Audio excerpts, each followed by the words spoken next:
बेटा हाँ पापा। लाओ, इस महीने का रेंट दो, 10,000 रुपये। पापा ये आप कैसी बातें कर रहे हैं? अपने घर में कोई रेंट देता है क्या? बेटा इस घर में रहना है तो रेंट देना पड़ेगा। ये मेरा घर है और मैं रेंट ले सकता हूँ। पापा क्या हो गया है? सब ठीक तो है?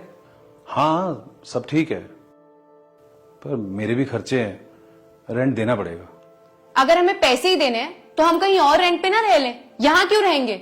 मैं तो तुम्हें पहले ही कहती थी अलग रहते हैं, तुम्हें ही शौक था इनके साथ रहने का। हाँ तो ले लो, 20,000 रुपये रेंट चल रहा है कम से कम। यहां तो मैं सिर्फ 10,000 रुपये मांग रहा हूं, सोच लो। पापा हुआ क्या है? आप ऐसा क्यों कह रहे हो?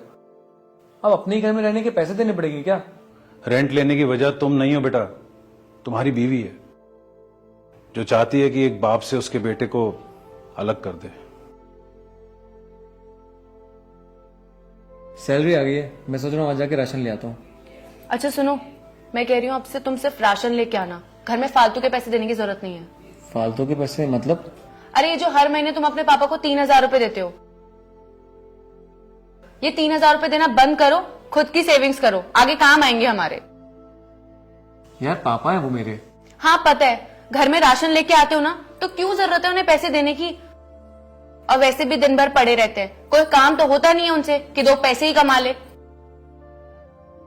यार 3,000 रुपए तो महीना देता हूँ, 50,000 मेरी सैलरी है, 3,000 देता हूँ तो क्या दिक्कत है? और तुम्हें तो पता है ना, जब से उनका एक्सीडेंट हुआ है वो चल नहीं पाते हैं। अरे वो सब मुझे नहीं पता, तुम बस उन्हें पैसे देना बंद करो और ये पैसे मुझे दो।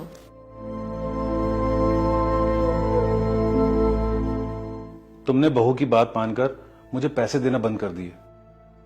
मुझे इस बात का अफसोस नहीं है बेटा कि तुमने मुझे पैसे देने बंद कर दिए। अफसोस तो मुझे बेटा इस बात का है कि तुमने बहू की बात मानकर अपने बाप को ही पराया कर दिया। लड़का जब बीवी की बात मानकर अपने घर वालों को दूर करता है ना, तो रिश्ते टूटने लगते हैं बेटा। अगर पैसों की बात होती ना बेटा, तो मैं इस घर को रेंट पे भी दे सकता था। पूरे 20,000 रुपये मिलते हैं और उन 20,000 रुपये से मैं अपनी जिंदगी आराम से गुजार सकता था, लेकिन मैंने ऐसा कभी सोचा नहीं।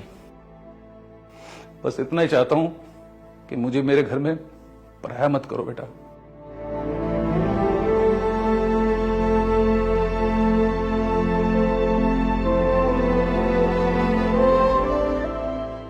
देखा तुम्हारे पापा कितना सुना कर गए हैं हमें। तुम्हें अभी भी लगता है कि पापा सुना के गए? पापा सही कह रहे थे, मुझे तुम्हारी बात ही नहीं सुनना चाहिए था। क्योंकि अगर मैंने तुम्हारी बात सुनना शुरू कर दिया ना, तो आज तूने पैसों के लिए मना किया है, कल तुम इस घर में रहने के लिए मना करोगी, फिर प्रॉपर्टी के हिस्से के लिए कहोगी, और एक दिन मैं तुम्हारी यही सब बात मानकर अपने पापा को खो दूंगा। तो आज के बाद मुझसे कोई भी ऐसी बात मत करना जिससे मेरे और मेरे पापा के बीच दूरियां हों। अगर परिवार बनाना नहीं आता ना, तो उसे जोड़ना सीखो, तोड़ना नहीं।